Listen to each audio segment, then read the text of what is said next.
You know, folks,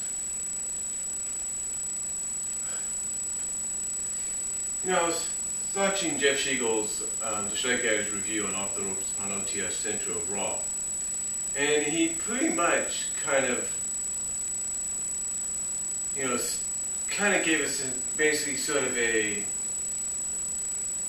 well, I guess you could say sort of an example of how things can change. Like, okay, this is what, like when he started the review, basically saying, this is the Slag Daddy you want, this is the Jeff Schiegel you want. But what you're getting now is the Jeff Schiegel that's trying to have fun with what's going on in television. And that is true. I mean, basically sometimes if you have to get through something that you feel is good, but may not be as good as you think it should be, the best way to get through it is to kind of enthrall yourself with it. In other words, embrace it and kind of say, you know what? The only way I'm going to make this fun is by having fun myself. And that's why he's done what he's done. That's why he's created the Supper Club. That's why, that's why he's created things like the Supper Club. That's why he's gone out and embraced things like Randy Orton and Triple H. It's because he's trying to have fun with something that, let's be honest, I think he knows is not just a rehash of what's been done in the past, with a few twists and turns here and there, like trying to throw people off and make the fans think one thing and then do another. But he knows that it's the only way he's going to get through it, and it's a true fact. It is. It is a damn true fact, whether people want to admit it or not. That the best way you can get through something, if you will, is to kind of embrace yourself in it. That's the only way you're going to get through it. That's the only way you're going to tolerate it. But one thing that guys like Jeff and a few other people have been talking about and everything is more like, what is it going to take to satisfy this fan base? I mean, basically, what does this wrestling fan base, this WWE universe want? Well, just my opinion as a fan. Totally my opinion. And you can disagree with it, and you can disagree with it, at any time. Doing this, doing what I'm about to say. But in my personal opinion, what the deal with the fans is more along the lines of, it's not the fact that a lot of fans are getting sick and tired of what they're seeing. It's not the fact that, they're pretty much looking at Simon Nick HD, said in his video, in the title of his video, not only are they getting sick and tired of WWE trying to troll them by trying to switch things up, it's basically they're getting sick and tired of the same thing happening week after week. And they just want a straightforward answer. They want not only a straightforward answer, but they want things to be in a way that they can find enjoyable. And yes, there's a lot of, like I said in my video about, when I talked about the comparisons between, Kevin Castle, Don Tony's, and Solomon Monster's opinions about the whole Night of Champions and the refund deal. The fact is, ladies and gentlemen, the fact is this, honestly. When you have a fan base that has followed Daniel Bryan since his indie days, since his days of RH, since his times in places like Evolve, Chikara, CZW, in Japan, in Mexico. When you follow this kind of guy in all these areas, and he basically goes out and does exactly what you like, exactly what you want, and that's just go out, perform, wrestle, and basically take what has been turned into a sports entertainment media and basically focus more on what made it a sport, then of course you're going to have a lot of fans asking and demanding and basically trying to send the message that, hey, we want him to be champion. And if you're not going to give us this, if you're basically going to place him in a rehash of a storyline you did years ago, or over a decade ago, 15, 14 years ago, if you're basically going to put him in a rehash of that, then why should we even watch? Even if you're trying to say, oh, we're doing this and we're doing that, just freshen it up. Look, I'm not denying that what they're trying to do by having these, like on this past Monday, by having that 11-on-3 match with the Shield facing off against almost the entire roster. I'm not saying that isn't freshening a rehash portions of a rehash storyline up. I'm not saying that. That's a good thing. That's a good thing to refreshen things up. But pretty much, if you're going to just keep doing the same thing though, storyline-wise, by trying to keep someone like Daniel Bryan away from the title because he doesn't fit the mold of a champion, despite all the different twists and turns you might throw into the storyline, overall, what fans are seeing is just this generation's version, this decade's version, this year's version of Austin versus McMahon. That's all it is to them. That's all it is. To them, it's like, oh, it's just Austin and McMahon all over again, and all they're just trying to do, and what they're trying to do is just throw in all this stuff to make it different. And that's true. They are trying to throw things in to make it different, but to them, despite all those twists and turns you want to throw in there, like on Monday, it's not different. The storyline overall is not different to them. It's the same thing. Because let's not forget, Austin too had the upper hand on the corporation a lot of times. And vice versa. The corporation had the upper hand on him. But the fact is, no matter how many twists and turns and changes you try to do to basically try to freshen this rehash story up, fans aren't going to buy into it unless you do something different. Unless you really say, okay, we're done with this, we're going to go in this direction now. That's what they want. That's what they want. They want something different. But again, what really pissed them off the most, again, goes back to Night of Champions. You basically trolled them by having Night of Champions go off with Daniel Bryan becoming champion, and then the next night you basically take that away. You trolled them, and they don't like it. They don't like being trolled. They don't like being, basically given this. They don't like it, especially when it comes to someone like Daniel Bryan. The thing is, what WWE needs to learn is if you're going to push a guy that practically made a name for himself on the indie circuit for over a decade before finally showing up in the WWE, before finally getting an opportunity to be in the spot that he's in the main event as a top guy, as a top face. When you start doing that with that kind of an individual, and it doesn't matter if it's Daniel Bryan, it could be, like with CM Punk. It could be the same thing with him. It's the same thing with him. It could be with someone like, I don't know, Pac, Adrian Neville, if you will. It could be with someone like him. It could be someone like with Paige, if you will, down in NXT, who's eventually going to get called up. Someone like AJ Lee. Everybody gets behind these characters, despite how much you want to push them in different directions. They get behind them because they followed them since they were on the independent circuit, and they've seen what they've done, and they expect WWE to let them do that same thing. Or they expect that when WWE pushes them, that they go all the way through it. They go all the way through with it, and eventually let them become champion for a long time. And that probably allowed them to be that key, that catalyst, that finally focuses the WWE back on wrestling. You see, that's what they want. They want wrestling. They don't mind, it's like, they don't mind maybe 5 minutes of an in-ring promo or 5 minutes of an in-ring interview, but their primary focus of what they want is wrestling. And it's not like they don't want, and the thing is what WWE has to understand, and again, this is all my opinion, from what I have seen online, from what I've read and seen online. What WWE needs to understand is what they want is wrestling, but they don't just want, 5.5 minute diva matches, even if it's multi-tag diva matches, or 2.5 minute squash matches. No! What they want is 15, the thing is, what they look at is you got 3 hours. Right? You got 3 hours of Raw.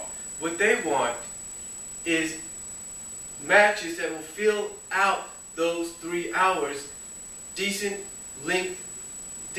full-length matches that will fill out those 3 hours. So basically what they want is like this. This is what they want. For like 1 hour, they want 4 15-minute matches in 1 hour. Next hour, another 4 15-minute matches. Basically, they want 12 matches at least, or 10 matches at least, at full length, no short terms, no shortage of time, no squashes. They want 4 full-length 15-minute matches at most, or 10-minute matches at least. These between 10 and 15 minutes. That gives not only them something to enjoy, but gives to them enough time for the competitors to tell a compelling story in the ring and in that match. That's what they want. And that's why they're not satisfied even with the WWE giving them what they have. Giving them, as Jeff Siegel would say, what they've been wanting, and then someone like Daniel Bryan, at the forefront, it's still not enough for them. They look, like I say, they look at WWE having this 3-hour Raw, having these 3 hours of Raw in USA, and what they want in exchange, folks, what they want in exchange is at least 10 to mostly 15-minute matches that are going to keep them enthralled, that are going to keep them talking. I mean, when WWE does that, when WWE goes out and says, okay, let's give 15 minutes to this match on Raw, 15 minutes of this match on SmackDown, when they do it, and it's with certain competitors, whether they're good in the ring, or they're semi-good or not, and yet they still go out and at least give a decent performance, fans are happy because you're dedicating 15 minutes, half of a half hour, to wrestling and to telling a story in the ring with the wrestling. That basically is what will, basically that right there is the first step, in my opinion, as a fan, that is the first step that's going to sedate these people. It's going to sedate the IWC people, and that is by giving them that 10 to 15 minutes worth of matches all throughout Raw and maybe all throughout SmackDown. You give that to them, and you give that first step. You give them that first step. You take that first step, and you give that to them, and they will basically get off your back. They will get off your back, and they will be like, okay, that's the first step. Now you got to take that next step. And you know what that next step will be? You know what that next step will be? Huh? You know what that next step will be, folks?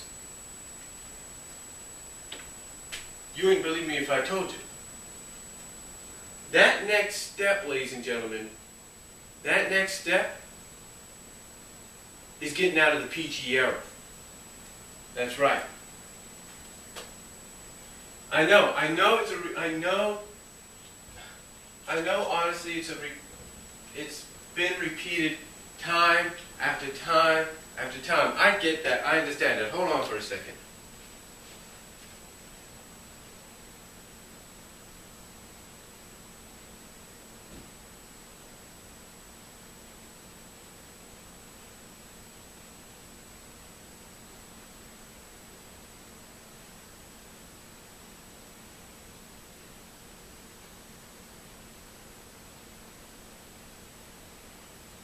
But like I said, I know, I have to go get me a glass so I can pour some 7-Up in here. But again, like I said, I know that this has been a repeated topic time after time after time, video after video, blog after blog. I get that. But you know what? It is one of the, from what I have seen, and again, my opinion as a fan, from what I've seen, is one of the primary reasons fans have been tuning out the WWE. It's not because of what's being presented product-wise. It's not what's being presented storyline-wise. It's because of the fact that they're in this PG era, and fans are sick to death of PG. They're sick to death of it. You know? They're sick to death of the PG era. They're sick to death of the, doctors coming down and making sure so-and-so, gash is, covered up or sealed up or whatever. They're sick to death of that.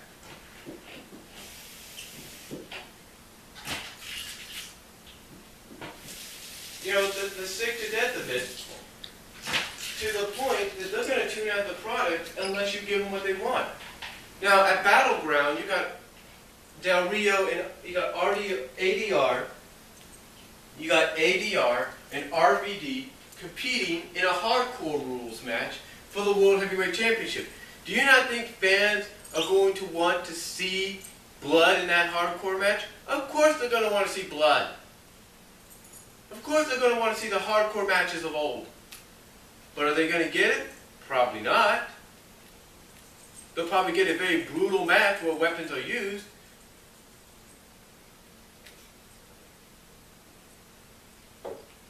You know, will they get a match to will they get a moment in the match where, let's say, Del Rio cuts his back open, like Hardcore Harley did one time in an episode of ECW? Probably not. But the thing I'm trying to say, folks, is if you're going to give someone, if you're going to advertise hardcore rules for a world title match at your newest pay-per-view, you either got to find a way to make it as brutal and as close to brutality as of what you had in the past than what you deliver now.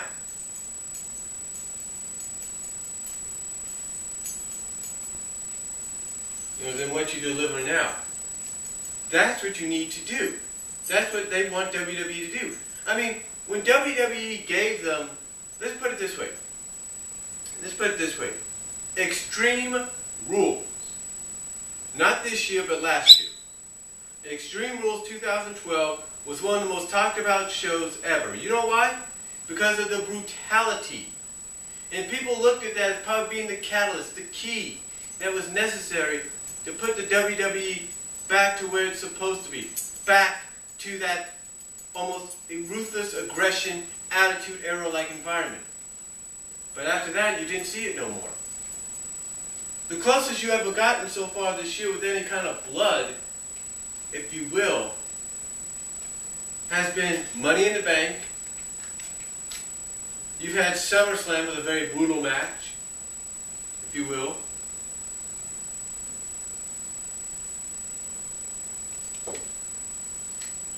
You had Money in the Bank, you had SummerSlam, and a lot of people like those two because they gave fans what they wanted. They gave them brutality in a lot of areas. They liked it. They did like it, but the thing is, according to a lot of people, you could say that they've had a good storyline for the past few weeks, for the past month or so, but in the eyes of some, it's not been as good as it should be. Because basically, like I said, you're taking their number one guy and you're trolling people with him. You're teasing, oh, he's got the momentum now, he's gonna become champion.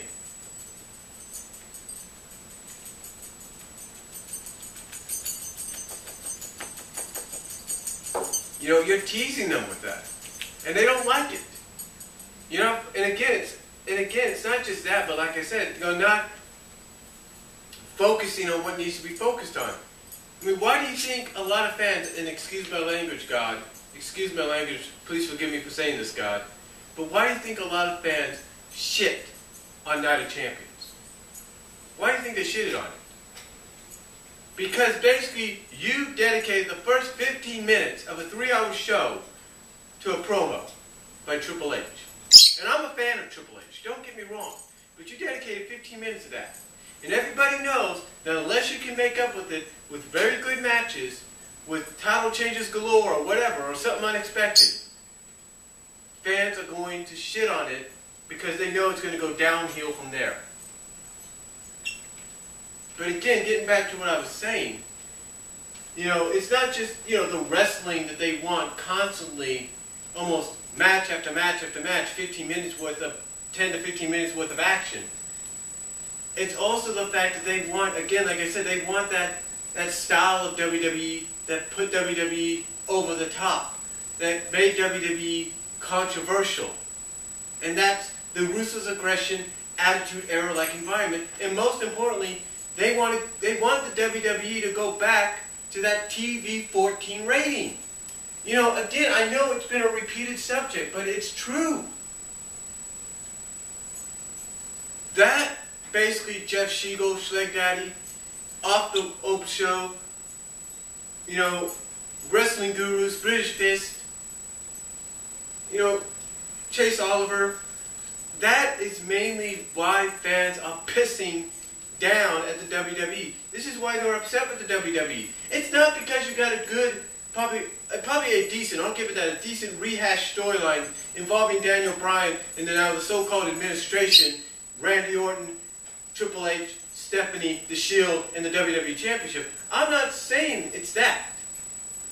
It's partially that. It's mainly the fact that if WWE, in your eyes, wants people, the IWC, to get off their back, in my opinion, from what I have seen and from what I have read, they got to give the IWC what they've been asking for. And it's not, oh, push our internet darlings to the moon.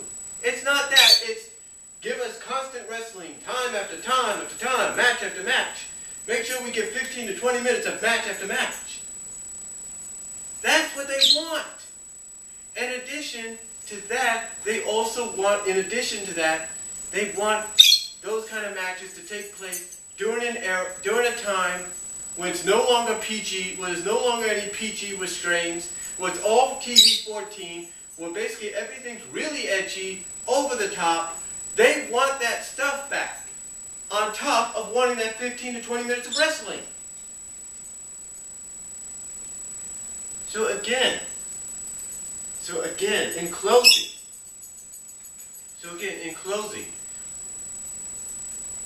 let me point out, in my opinion, the two main reasons why the IWC is on the WWE's case, in my opinion, from a fan's opinion, is because one, WWE is not giving them what they want, and that's 15 to 20 minutes worth, and maybe 10 minutes at least, of wrestling matches where the story can be told in the match. And two, whether they want to admit it or not, the WWE being in the PG era and the fact that they're sick to death of it. And they want it to go, and they want them out of that PG era on top of wanting that 10 to 20 minutes of wrestling. That's what they want.